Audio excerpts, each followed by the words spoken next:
يبقى السمنه بتاثر عليا في ان انا اصلا اقدر احمل ولا لا، وبعد ما حملت هزيد في الوزن ولا لا، ولما اجي هولد بسهوله ولا هولد بخطوره. دكتور، هل بنتي تقدر تتجوز وتخلف بعد عملية التكميم؟ ده سؤال مشهور. ايه علاقه عمليات السمنه بالحمل والولاده؟ طبعا بنتك هتقدر تتجوز وتخلف وهتبقى احسن بكتير وهي رفيعه، احسن من وهي وزنها كبير، لان الوزن الزياده بيأثر على احتمالات حدوث الحمل اصلا. يعني الوزن الزياده بيأخر نسبه الحمل. طيب انا حملت خلاص، عارفين كلنا ان بعد الحمل بيحصل زياده في الوزن. مع عمليات السمنه الزياده اللي بتحصل في الحمل تبقى زياده طفيفه جدا، غير ملحوظه، غير الطبيعي خالص. لكن لو انا وزني زياده وحملت ممكن ازيد لحد 30 40 كيلو، لكن ما بعد عمليات السمنه ما بيحصلش زياده في الوزن خالص، ولو حصلت بتبقى في حدود من 4 ل 6 كيلو، مش اكتر من كده.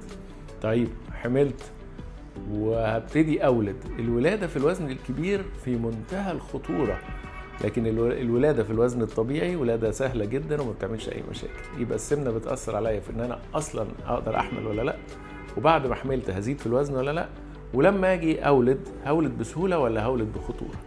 فعمليات السمنه بتاثر في الثلاث حاجات. العكس، اللي فاكر ان ده هيأخرني عن الحمل والولاده، بالعكس ده في مصلحه الحمل والولاده.